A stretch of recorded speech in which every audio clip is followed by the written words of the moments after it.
So today I'm going to be turning my Harbor Freight one-stage dust collector into a two-stage. I'm going to be using a trash can and making a Thien Baffle. I'm going to be storing my unit outside and venting directly outside, so I don't have a filter incorporated into my design. Now, I was trying to cram too much information in a single video, and so I went ahead and made a separate video just for talking about the basics of dust collection. You can find that video here, and if you're new to woodworking, I hope that it helps you out. But enough with the talking, let's go ahead and start building. I first measured the diameter of my trash can, then used a compass to mark this dimension on a sheet of 3/4 inch material that I had laying around. I used my router with the circle cutting jig I show you in this video how to make a groove that's about 3/8 of an inch deep. Make sure that the trash can fits securely in it. Then I went ahead and cut the piece out. I left about 1.5 inches of material for a lip, but that's just a random dimension I chose. Next, I repeated the same steps to make a circle for the collector. First measuring the diameter, then using a compass to draw the circle, cutting in the groove, making sure it fits, and then cutting out the entire piece. So now I have a circle that fits the trash can, one that fits the collector, and now I just need a cap. I actually used the circle that I cut in the circle cutting jig video for this piece. However, it didn't have a groove in it, so I went ahead and cut one in. With all the pieces cut, I now started making the Thien Baffle. I put a protractor in the center of my circle, then projected out to 0 degrees, then all the way around to 240 degrees. Since I plan to use silicone in the groove, I went ahead and left a small lip. But then I made my marks on both sides, then came in 1.25 inches and made those marks as well. Then I used a compass to connect both marks.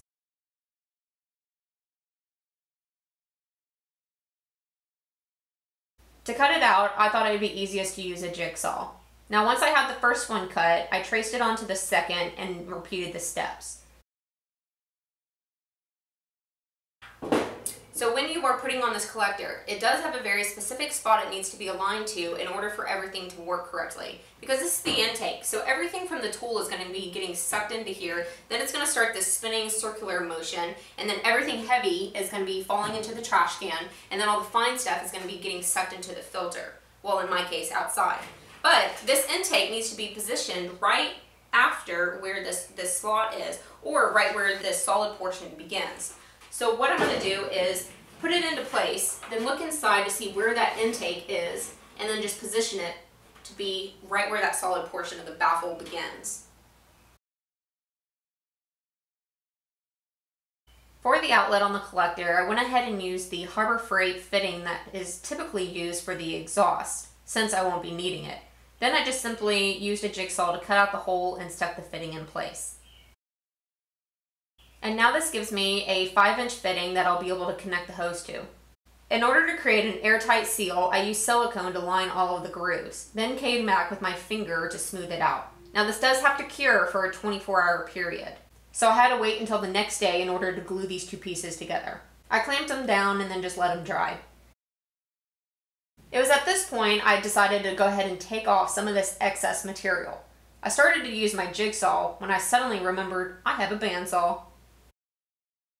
And I'll tell you what, it really did make it a heck of a lot easier. When trying to figure out how to keep the collector and the baffle sucked down to the trash can, I started looking at these bag clamps that come with the Harbor Freight unit and figured I could utilize them. So I cut off the extra banding material that comes around the locking feature. However, it still kind of creates a problem because this is not all one even surface. So that's when I came up with the idea to utilize the handle of the trash can. I started by drilling a hole in the back of the locking device. Then I grabbed the jaw portion of the device and bent it backwards. Then I went ahead and drilled a hole through both pieces. This allows me to loop it around the handle of the trash can, then put a small nut and bolt in order to keep it attached.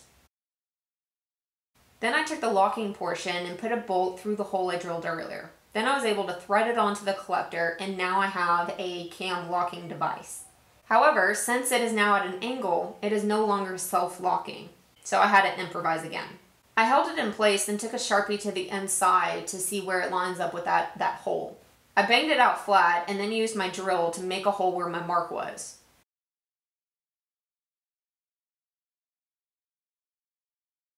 Then I threaded in a bolt from the inside of the collector so that whenever I engage this lock, all I have to do is put on a nut in order to keep it there. So this means whenever it's unlocked, I can remove this portion and then empty out my trash can. Oh, and to fill these holes, I just used painter tape on the inside to create a backing, then just filled it full of silicone. I don't know if that's going to work, it's just me trying something. To keep the top secured to the collector, I went ahead and just used bungees and screws.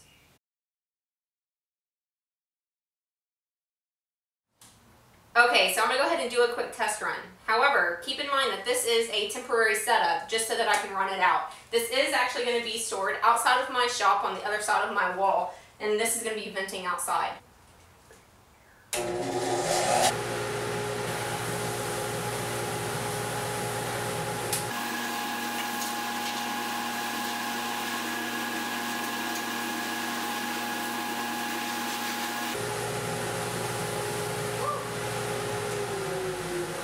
I had to wait for the dust to settle down, but in order to gain access to the trash can, I unscrew both of the bolts, disengage both of the cam locks, then simply move it out from under the motor. Then looking inside, I'm pretty happy with the amount of dust that this thing was able to collect. So overall, I am very happy with this. However, that was a little bit more dust than what I was anticipating from the exhaust. So I might rethink if I want to vent it directly outside. We'll see. Now let's talk about a cost breakdown. I paid $160 for the Harbor Freight unit. That is with a 25% off coupon that I found online. Then I spent an additional 50 items on the other items, which included trash can, some silicone, and the bungee cord. Everything else I used came from the Harbor Freight unit itself. So still tons of savings doing it yourself. Oh, and then these fittings come from Rockler. Now Rockler's actually having a 15% off sale this month. So if you're looking to install a dust collection system, then it's a great month to save some money. In fact, you can use this promotional code right here and help support my show. Now, next week, I'm going to be piping the unit into my shop and then building some sort of housing for it to keep it out of the weather. So stay tuned because I'm not quite done yet. I know that this video is a little bit longer than normal, but I hope that it was helpful to somebody. I'd love to hear your comments in the section below, and I will see you soon.